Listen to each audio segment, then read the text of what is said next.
Hello, હા હા, બોલો બોલો. ક્યાં છો તાળા સાહેબ? ઓફિસે જ હોય ને ભાઈ. તમારું વોટ્સઅપ સ્ટેટસ જોયું એટલે મજા આવી, એટલે મેં કીધું ફોન કરીને પૂછું શું કહેવા માંગો છો. બોલો બોલો. શું છે સ્ટેટસમાં બધું મરચા બરચા દોડ્યા છે ને કઈક? એ ભાજપ જ હોય ને ભાઈ. એટલે ઈ શું કામ હે? એટલે એમને હમ. જે જોવે ને એને.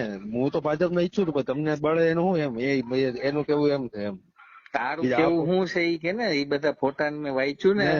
આમાં મેં કઈક ભાજપ ભાજપ લખ્યું છે ને, એટલે મેં કીધું તને ડાયરેક્ટ પૂછી લઉં ને. ભાજપ જ હોય ને આપડે ભાજપ. અચ્છા એવું છે, તું ભાજપને મત આપવાનું વિચારસ? હમ. તો તું એવું શું કામ વિચારસ મારે સમજવું છે. હું ભાજપને જ આપું છું એટલે. ભાજપમાં ઘણી બધી છે ફેકલ્ટી. મોદી છે, મોદી સાહેબ છે. મોદી શું ઘણું કરે? બધું. મોદી શું કરે? ઘણી ઘણી નવી નવી યોજના ના લાવ્યા. કઈ યોજના? એ ઘણી બધી છે. અત્યારે કામમાં તો બોલો ને. નહીં, કામમાં બજાર હોય ભલે ને, આ મોટું કામ છે. આનાથી એવું મોટું આ દેશમાં અત્યારે કઈ કામ નથી. ઈ વાત તમારી સાચી. બજાર મોટી બજારમાં છું એટલે મોટી એકબીજા બજારમાં પાલટે. હોય તો એ ભલે ને 10 મિનિટ જે આજુબાજુ હોય એને કહી દેજે કે ઘરેથી ફોન આવ્યો છે, 10 મિનિટ ખાલી લાગશે. રેડી? ઓકે ઓકે, સો બોલો. 100 સ્માર્ટ સિટી માંથી 5 નું નામ દે ને મને. હું જે 100 સ્માર્ટ સિટી ની વાત કરી હતી 2014 માં એ ભાઈએ, તો એમાંથી મને કોઈ પણ 5 સ્માર્ટ સિટી નું નામ દે. સુરત, અમદાવાદ, આ બરોબર છે. સ્માર્ટ સિટી બનાવી લીધા એને? આ તો એ ના પેદા બનાવે. નતો થયો, એ પેલા ને આપણે અહીંયા રહી છીએ ને. હા, એને સ્માર્ટ સિટી એવું બને. કીધું હતું હું 100 સ્માર્ટ સિટી નવા બનાવીશ અલગ. ધોલેરા ને હા જે સર બનાવવાનું છે ને એવા હા 100 હા સ્માર્ટ હા હા સિટી.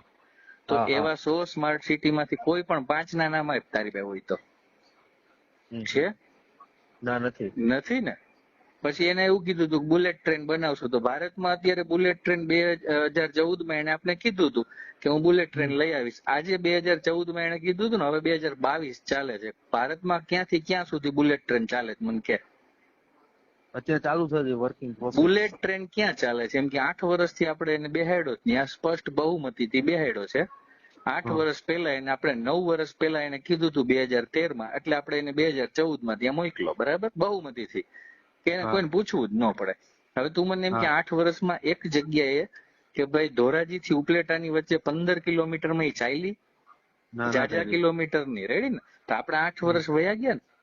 હમ. હવે આપણે કોરોનામાં કાલે વયા ગયા હોત તો બુલેટ ટ્રેન નો મત તો આપણે દઈ દીધો. તો આપણે ટ્રેન જોયા વગર જઈ? હા સમજાયું તને? હા પછી હા. એવું કે છે કે દુનિયા સાથે સારો વ્યવહાર છે. તો અમેરિકામાં જો બાઇડને કેમ શપથવિધિમાં ન બોલાવ્યા? હમ એટલો બધો સારો વ્યવહાર હોય તો જો બાઇડન ની શપથવિધિમાં આ ભાઈને નહોતા બોલાવ્યા. હમ. સ્માર્ટ સિટીમાં કોઈએ મકાન લીધું હોય મને દસ્તાવેજ બતાવો. બુલેટ ટ્રેનમાં કોઈ સફર કર્યો હોય મને ટિકિટ નો ફોટો બતાવો. હમ રેડી? રોડ રસ્તા પર ખાડા ને એમાં રોદા તારે મારે ખાવાના. વરાછાના ધારાસભ્ય જે છે એના ઘરના ગેટની સામે જે રસ્તો છે ને મિની બજાર થી લઈને હીરાનગર સુધીનો, એમાં હા તું ગાડી હાકીને જોજે, સરકારી સ્પીડે હાકજે 40 ની સ્પીડે. હીરાનગર થી મિની બજાર તને પેટમાં દુખવા મળશે એવડા થીગડા માર્યા છે. રોડ છે જ હા નથી એવું નહીં, એમાં ગાબડા છે ને થીગડા માર્યા છે. ધારાસભ્યના ઘરની સામે આવી હાલત છે. પછી આ તમારે ઘરમાં તમે કઈક 5-6 સભ્યો છો ને, એટલે તમારે વર્ષે તેલના ડબ્બા 6 જોતા હશે. રેડી? બરાબર ને? 5 થી 7 જોતા હોય, આપણે 6 ગણીએ, 3000 રૂપિયાનો ભાવ છે. 18,000 રૂપિયા થયા. હવે તારો પગાર કેટલો છે? વાત ઘરનું જ છે ને. હા, અત્યારે ઘરનું છે. પગાર 21,000 હાલો ને. મંથલી 21,000 લઈ લેવાના. હા, તો તારો 21,000 પગાર છે, એમાંથી 18,000 તો તેલમાં વહી જાય. આ કરવા મોકલો તો આપણે એને ત્યાં. માંડવીનો ભાવ તો આજનો જ ગોંડલનો ઝીણી માંડવી, જાડી માંડવી 1,300 રૂપિયા મણનો, જે 2 વર્ષ પહેલા હતો. તો 1.5 વર્ષ ને ગયા વર્ષે 1,300 રૂપિયા જ ભાવ હતો. તેલનો ડબ્બો 1800, 2,000 માં મળતો હતો. આ 2800, 3,000, 2900, 3400 ઓર્ગેનિક ના. કેમ આવું થયું હોય છે? આપણે તેલના ડબ્બા લેવાના છે. આપણે 100 નું લીટર પેટ્રોલ નાખવું પડે છે. સમજાણું ને? આપણા કરતા પેટ્રોલ હા પાકિસ્તાનમાં સસ્તું છે. ગૂગલ સર્ચ કરી લેજે. હા સમજાણું? આ લોકો તમને ફ્રેમ બતાવે છે ને એમાં તમને ઘેટા બકરાની જેમ પૂરી રાખે છે કે મંદિરો ને મસ્જિદો ને હિન્દુ ને મુસલમાન ને. જુનાગઢના 1250 વર્ષના ઇતિહાસમાં મોટા ભાગના શાસકો નવાબ હતા, અને તેથી મુસલમાન રાજા હતા તોય જુનાગઢમાં નાગા બાવા ગિરનારમાં બેઠા હતા. અને આજે લોકશાહીમાં નાગા બાવા ગિરનારમાં બેઠા છે. એનું કોઈ ધર્મ પરિવર્તન ન કરાયું. સમજે? તમને કમ્પ્લીટ ભ્રમિત જ કર્યા છે, ભોળવી જ રાખ્યા છે. આપણે આ બધું યાદ જ નથી રાખવાનું. સવારે ફલાણું નકર આખું વર્ષ રમણ ભમણ ને ખમણ ને એ બધું ભૂલી તક્ષશિલાને યાદ કરજો. તારો નાનો ભાઈ ત્યાં હોત તો શું થાત? મેં એ રમાડ્યો છે ને શ્યામને. હા હા હવે ઈ ન્યા હોત અને પછી મને સમાચાર મળ્યા હોત, તારા પપ્પાએ કીધું હોત તો મને કેવી ખીચ ચડત, હું શું કરી શકું હાલી કે. હમ તો પછી એવી કેટલી ઘટનાઓ છે. હમણાં મોરબીમાં કેટલા છોકરા આવી ગયા. હા તો ઈ પુલ કોણે બનાવ્યો હતો, એનું આંતર ધ્યાન સરકાર કોને રાખવાનું હતું. તારે મારે તો આપણું કામ કરવાનું છે ને, કમાઈને સરકારને ટેક્સ આપવાનો છે, અને આપણે એને એનો પગાર આપી છીએ ધારાસભ્યને 1.5 લાખ ને એમ, બરાબર. એના મોબાઈલ બિલ ફ્રી હોય છે કે એને કામ કરવું પડે, એને ગાડી આપી છે, એને સગવડ આપી છે, એ આપણા ટેક્સના પૈસા આપી છે ને.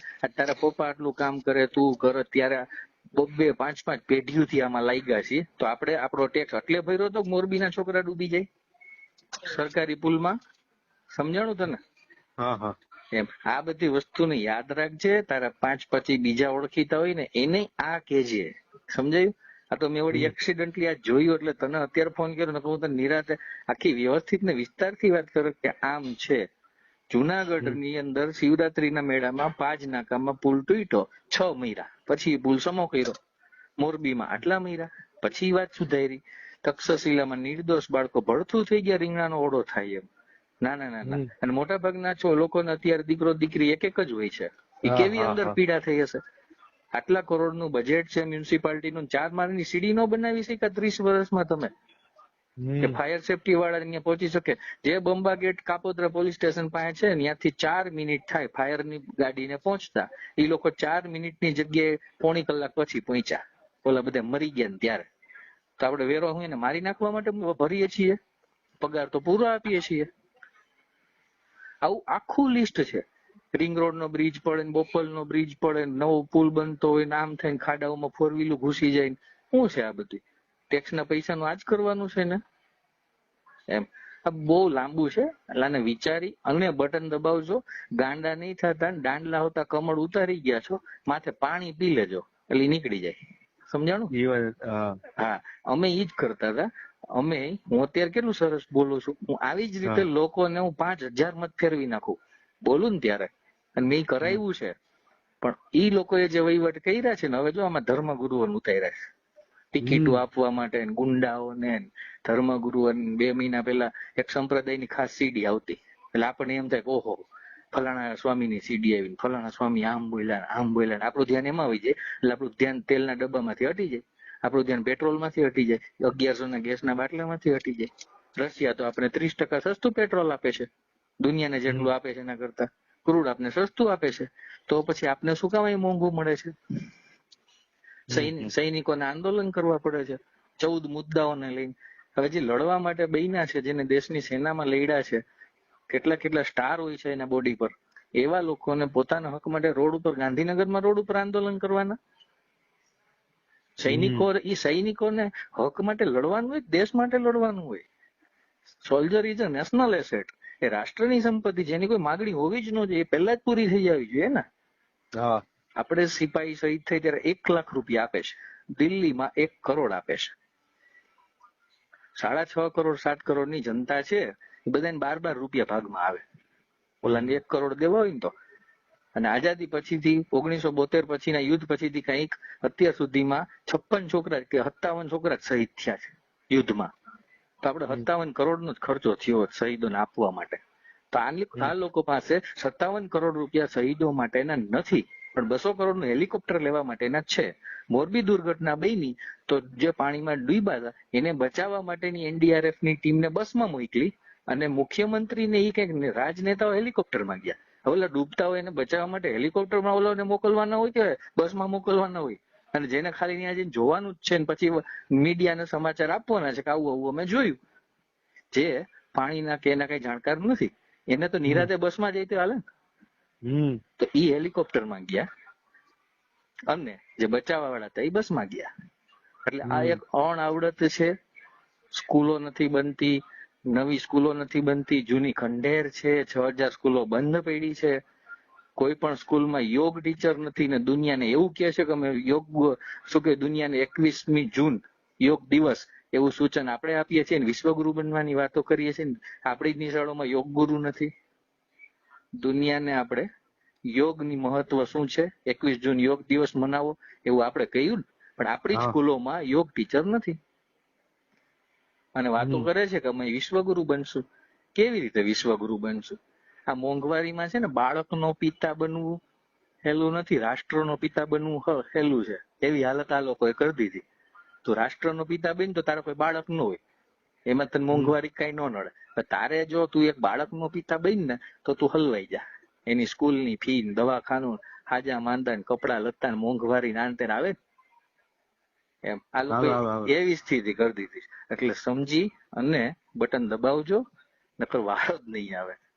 અને તારા જેટલા જાણીતા હોય એ બધાને કહેજે, અને તે જે સ્ટેટસ મૂક્યા છે એને ડિલીટ જ મારી દેજે.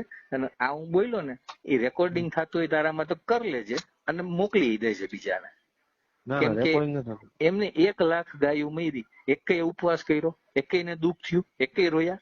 33 કરોડ દેવતાઓ એમાં દેખાય છે, માખણ ના ખાય છે, દૂધ ઘી ના ખાય છે, ગૌ માતા માતા કરે છે. 1 લાખ મરી ટોટલ. અને એ સરકારી આંકડા છે ને, ટીવીમાં આવે છે, આપણે જ નથી જોવા ગયા. અને પાછી દેશી જ મરી, ભેહો નો મરી, જર્સી નો મરી. તો વિચારવા જેવું છે ને.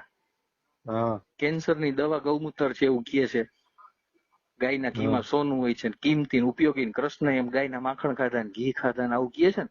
1 લાખ ગાયું મરી ગઈ. એક ભળનો દીકરો ધર્મગુરુ કે રાજકારણી બતાય મને કે એને એમ કહી દીધું હોય કે હવે હું છે ને ગૌશાળામાં વહી જાઉં છું અને ભલે હું મરી જાઉં ઉપવાસ કરીને, આ ગાયું નું પતે ને પછી જ બહાર આવીશ, એવો એક વટનો દીકરો બતાય. ભગતસિંહ જેવો છે કઈ? કોઈ નથી. એટલે આ લોકો રાજ રમત જ રમે છે ને તમારી હારે રમે છે. પેલા તમારા બાપા હારે રહીમાં, હવે તમારી હારે. આમાં હે ને સોફ્ટવેર નાખી દીધા શું ફરવા એમ. એટલે આમાંથી બહાર નીકળી જાજે, સમજી જાજે.